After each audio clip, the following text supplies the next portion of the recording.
Even today, Bloodborne remains one of the most beloved games on PS4. With its dark aesthetic and brilliant level design, it's one of the best games on the system. But it has its fair share of technical faults as well. Last week, however, I witnessed the game running at a full 60 frames per second, and had to know more. So I reached out to the man responsible for modding the game, Lance McDonald, and he joins us here today on Digital Foundry. So welcome, Lance. Hey, how you doing, John? It's good to be here. And it's good to have you here. You've done a lot of great stuff for the Bloodborne and general Souls community, and these sort of going behind the scenes videos, and you have a lot of great stuff over on your channel, and I've always enjoyed it, so I'm glad that you can finally join us here to discuss one of the best discoveries yet. Yeah, no, it's an absolute pleasure. So I guess before we get into the discussion of how and why and all that, let's set the stage to understand the Bloodborne situation again for the audience. So this is a game designed for the base PlayStation 4. It operates at 1080p and it's capped at 30 frames per second. But of course, anybody that's played the game, it has kind of become the poster child for bad frame pacing as we know it. Or basically, the game averages out to 30 frames per second, but the amount of time that a frame persists on screen varies. So instead of being every frame is 33 milliseconds, you might have one that's 16, one that's 33, then another that's 50. And this variation causes a visible stutter in the image. But so this is actually something that's persisted with all of their games kind of since as well. And with Dark Souls 3 and Sekiro, I guess they actually unlocked the frame rate on the Pro consoles. And that showed us that, okay, well, once you remove that cap, you can eliminate this problem, but those systems didn't have enough juice, or the game was designed in such a way that you couldn't actually hit a stable 60 FPS. But what you've done here is actually sort of overcome that in some interesting ways. And we're going to go through different sort of modes that you've tested here, starting with, I think, the best one, and that is the 720p mode. So obviously this is, as far as I'm concerned, my new favorite way to play the game. So I've gone ahead and rolled the frame buffer back to 720p, but put a new upper limit on the frame rate, which is, of course, 60 frames per second. And then I've had to go so far as to use the PlayStation 4's boost mode to actually make it, as good as possible. But with that done, I personally think the results are absolutely, unquestionably better than what was in the shipping product for Bloodborne. Yeah, for sure. And actually, it's you mentioned boost mode, and that's interesting. So here's some performance analysis I did for footage you captured running with the frame rate cap removed at 720p, but in base mode. So this is how it would run on the base PS4. And as you can see, it's not stable at all. It does not actually manage to get to 60 FPS. Yeah, I think that's interesting because obviously base mode is what From Software assumed the PlayStation 4 would always be. So they obviously tested this in-house. They said, well, how high can we get the frame rate if we were to sacrifice some resolution? And this is what they would have seen. And they, I think, made the right decision and said, no, this is not good enough. Because what you see on a base console with an uncapped frame rate, even at 720p, it's just not quite good enough in my opinion. Yeah, I agree. And I think in this case, the 1080p 30 decision is still the right one. That's, that is the target that makes the most sense. And the entire issue revolves around the way that they sort of capped the frame rate, which is bizarre. Yeah, I think everything we say, it's with complete almost disregard for the fact that 30 frames per second is broken in Bloodborne. The frame pacing is bad, and it's just something that I'm not even sure From Software knew existed, let alone how to fix it. I think they just looked at the game, applied a cap in the way they knew how to do it, and shipped the product that way because it performed the way they wanted it to. So obviously, even if the 30 frames per second, we say, yes, that was the right choice, that's still with the caveat of it being slightly broken at the end of the day. Yeah, exactly. And that's the thing is, if you look at, say, the developmental readouts here, you would see that they're hitting their target frame rate, no doubt. It's just that until you really look at the frame times and understand that inconsistency, which, not everybody does see this issue, right? Like, some people don't understand what we're talking about, and that's fair. So you would think that, oh, it's fine, but in reality it's not. So, but obviously, running in the base mode, especially if you're at like 1080p and you uncap the frame rate, it's not going to be a good experience either. It's still close to 30 frames per second, just a little bit above. So instead of that sort of judder you get from the bad frame pacing, you just get sort of just judder from, well, still inconsistent frame times. But the main thing here is obviously that now we have the PS4 Pro and we have boost mode. And now boost mode does offer a nice bump in performance. I think it's like a 31% boost to CPU and less than half that, or around half that for the GPU, if I recall. So you don't get the full performance of the PS4 Pro, but it's enough of a boost that it does kind of improve things. And right now we're actually looking at this is the 1080p mode with the frame rate cap disabled. And this one is still not great. Yeah, so I think that was the first thing I tested with boost mode. Was I put a lot of work into uncapping the frame rate in the first place, and noticed it wasn't great at all on a base PlayStation 4. So I immediately moved over to boost mode, and it wasn't much better at 1080p. And I sort of lost hope at that point. I thought, look, the 30 frames per second cap is all we're really going to get here, because this is just an unstable mess. Even if From Software had have known that boost mode would someday exist, it wasn't something they were going to be able to target at 1080p. It's just completely unrealistic. Yes, exactly. And then, along the way, you did also try 900p, which we'll talk about in a second. But I think it was the moment when you went all the way down to 720p. This is when you showed me the first real clip of it as well. And it was kind of like a light bulb moment where it's like, whoa, okay, this is actually really good. Yeah, so that was... So switching it to 720p was the first resolution change I tried, because Demon's Souls was 720p. I've only ever played Dark Souls at 720p, and I thought, well, why not? What would be the problem with Bloodborne at 720p? I'm sure it looks fantastic. And I think it does. And immediately seeing the frame rate change and being fairly stable, I just was like, this is it. This is the product. Ship it. This is exactly how I want this game to be presented. Absolutely. And, in so many situations, it's a shocking change just to see 10 seconds of footage of Bloodborne running like this. It's jarring almost. It hurts to go back to a 30 frames per second cap, regardless of the resolution change. It's just very difficult to go back from that. Absolutely. So obviously, when I see that, I'm thinking, okay, we need to see how this runs across the game. And this is where I kind of asked you, can you kind of run through the game, check out all the different major areas, and then I can take that footage, run it through our analysis tools, and we can get a better idea of how the game as a whole would hold up. You know what I mean? Yeah, exactly. And that's where things get really interesting. So it is variable, but I'd say looking at the footage as a whole, I'd say it's pretty good. So first of all, the best stuff, the boss fights, right? So this is just a single entity jammed into a simple arena sort of space. There's no need to load in new assets, really. Everything you need is right there.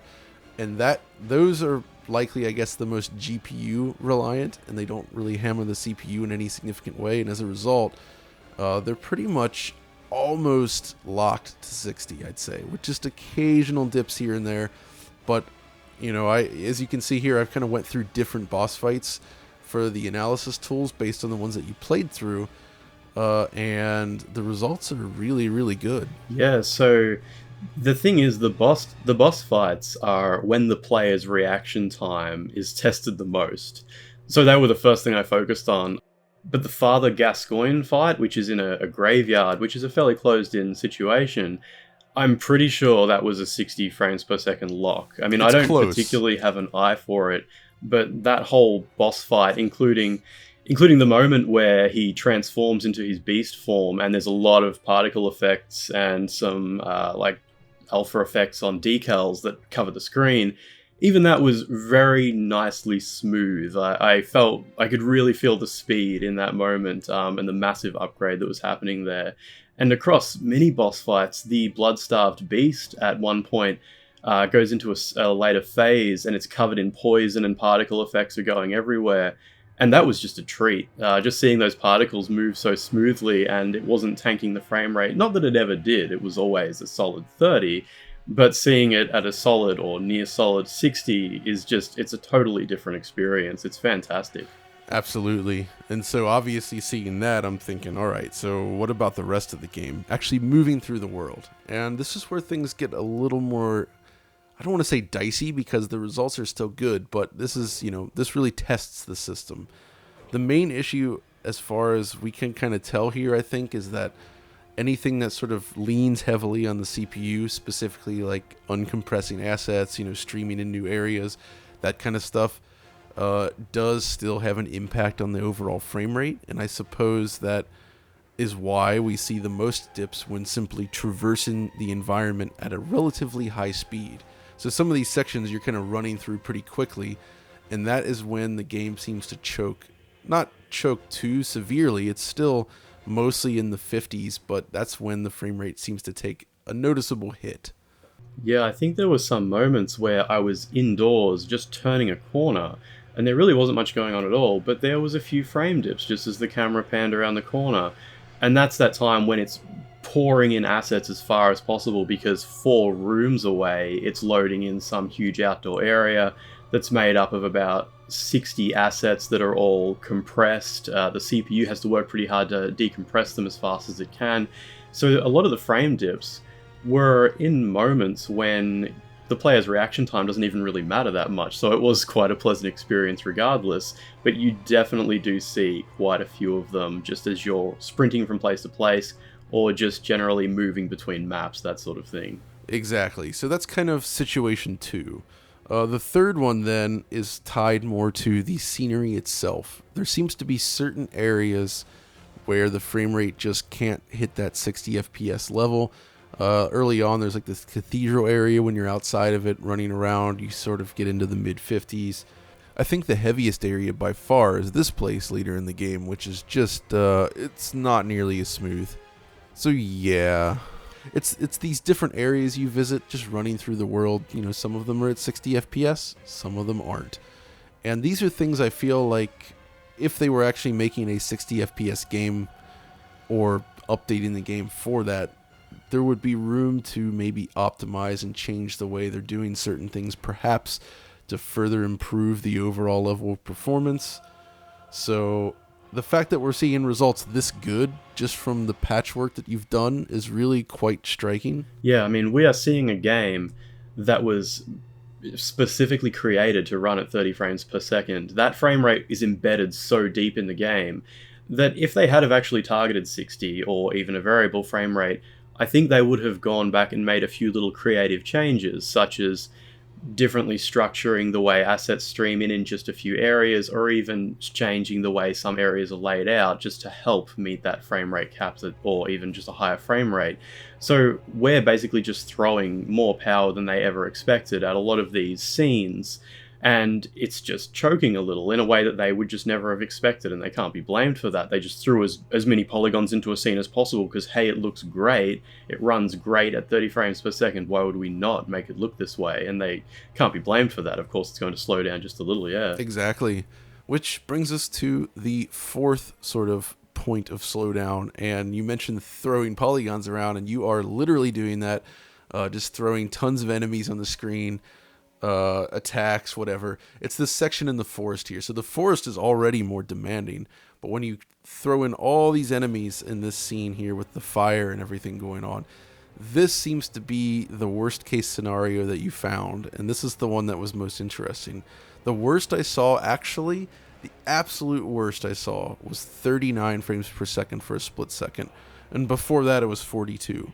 But in general, it still holds closer to around the 50-ish mark. And at the end of the day, I was playing the game with all the debugging cheats turned on, sprinting into enemies and fire as fast as possible, and running off and shooting abhorrent beasts to trying to get them to follow me back to the rest of the pack. I was really trying to slam the console as hard as possible, and it was still a wonderful experience. But when you face that area in game, it's a very slow area. You carefully sneak up behind each enemy and kill them one at a time so you don't aggravate the whole pack. And you certainly don't go exploring and deliberately adding more enemies to the scene just to drive it into the ground. So what I did was a wonderful test of what the PlayStation 4 Pro in boost mode is capable of, and what the engine itself is capable of. But it wasn't a good representation of what playing through Bloodborne at 60 frames per second is like at all. Exactly. And that's so you also tested then at 900p.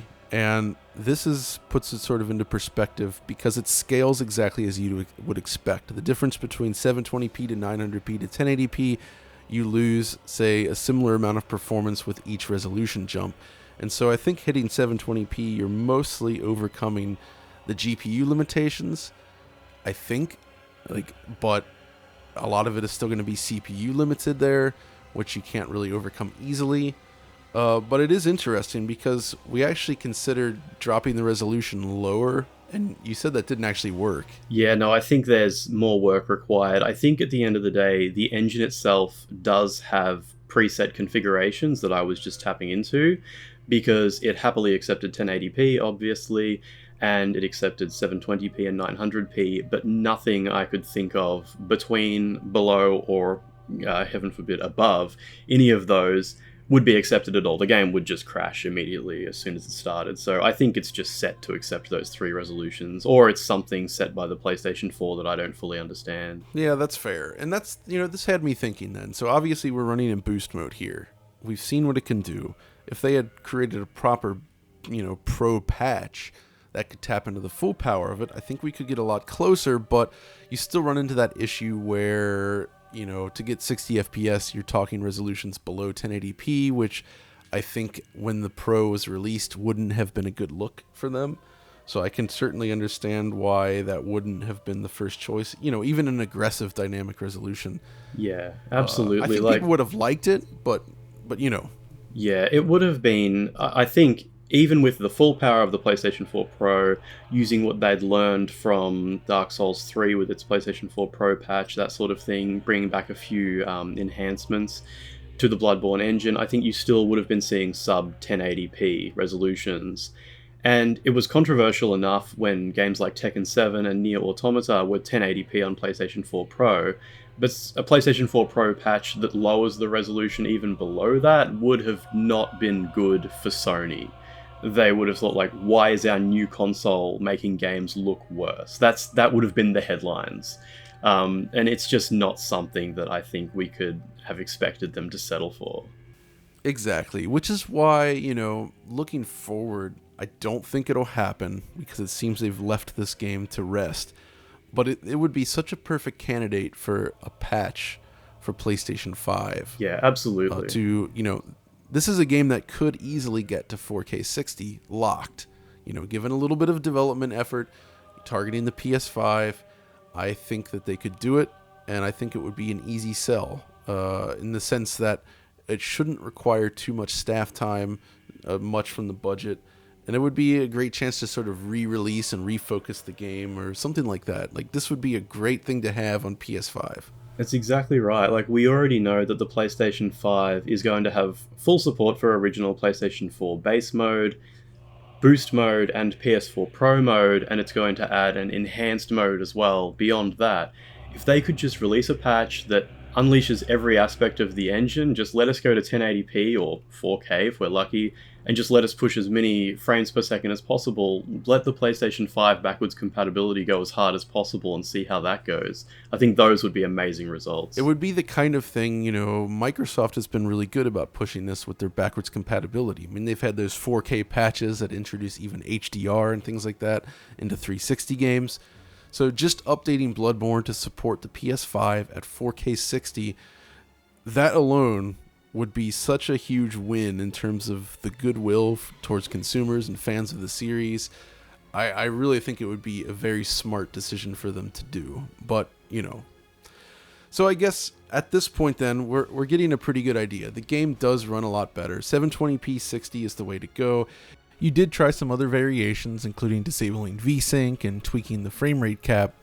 None of that stuff really solves the core issue, and it's just It's a problem. But what I want to know, and I think, people watching would like to know more of, how did you come to solve this solution, and what are you doing to essentially achieve what we have here? So this is something that I think a lot of people have leveraged against From Software upon seeing my work here. They've said, well, if it's so simple, why didn't From Software do this in the first place? And at the end of the day, it's just, this engine is so deeply tied to the 30 frames per second cap that it was shocking to see. Now, every version of this engine, all the way back to Demon's Souls, has had a 60 frames per second mode in it, which I've seen in Demon's Souls using the debug menu. I saw it in the Bloodborne alpha test using the debug menu.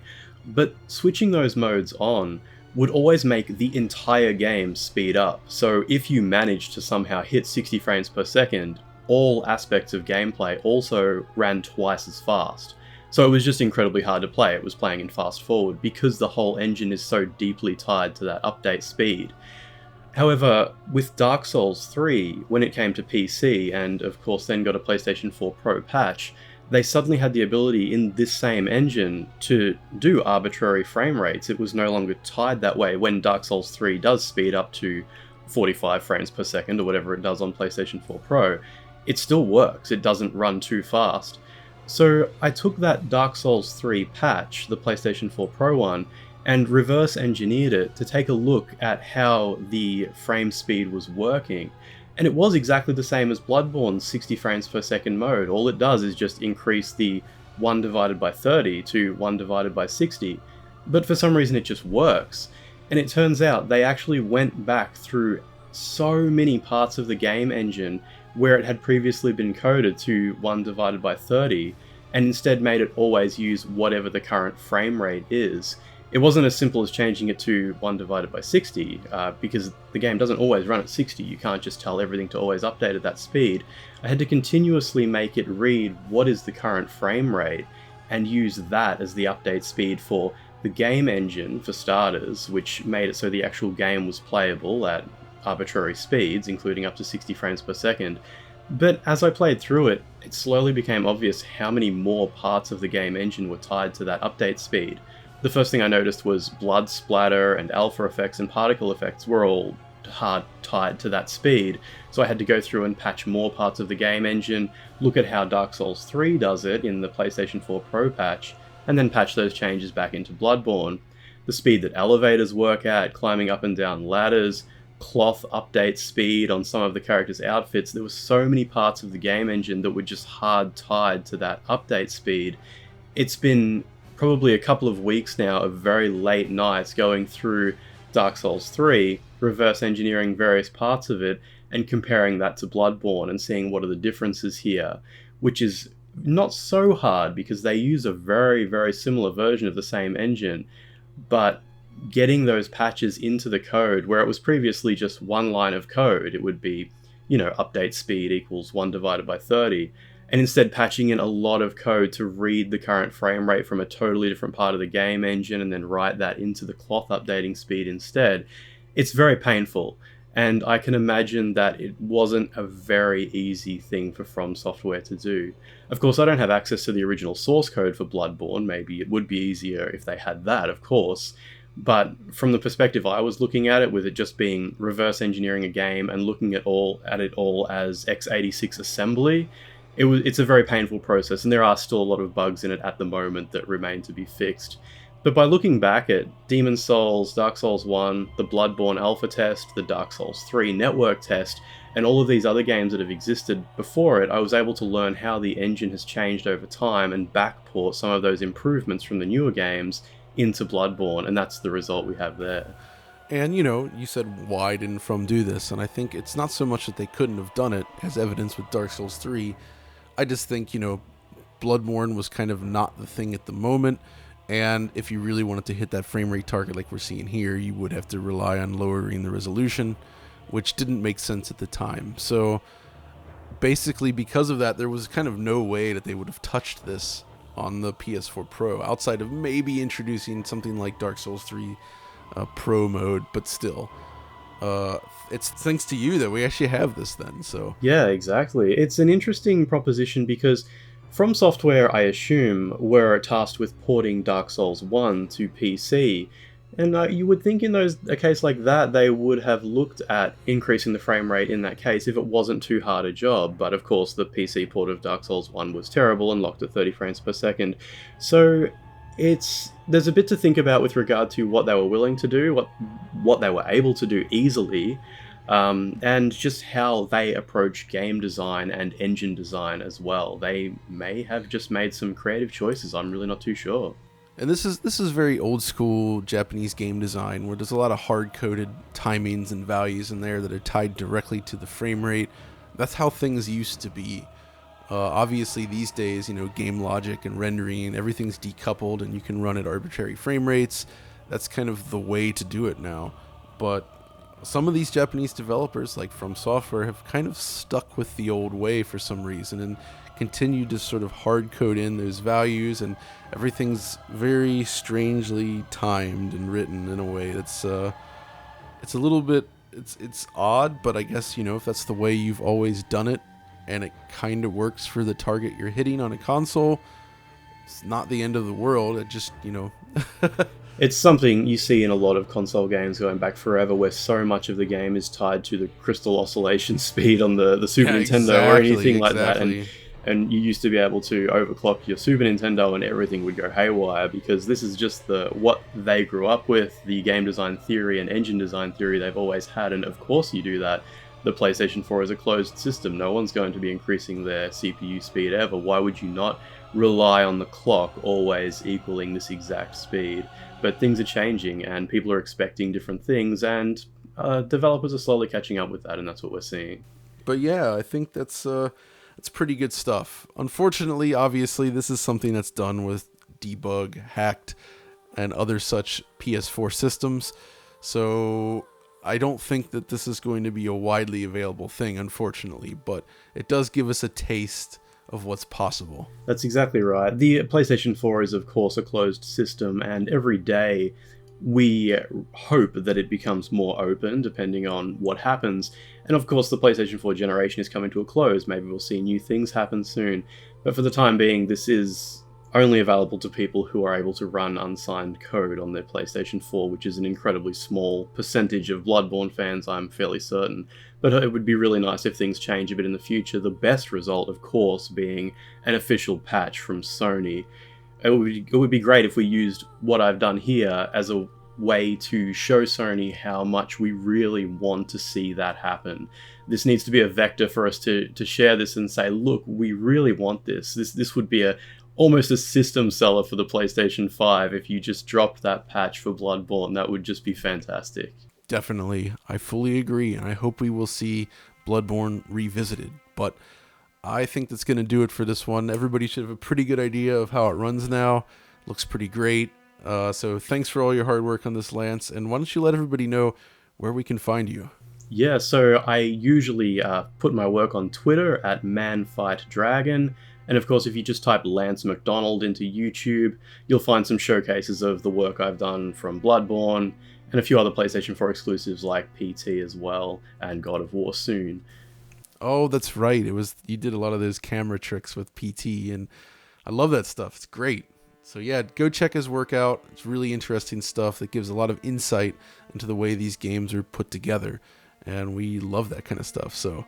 But if you guys enjoyed this video, as always, be sure to give us a like and subscribe, and ring that notification bell for instant updates from Digital Foundry, and of course, come follow us both over on Twitter.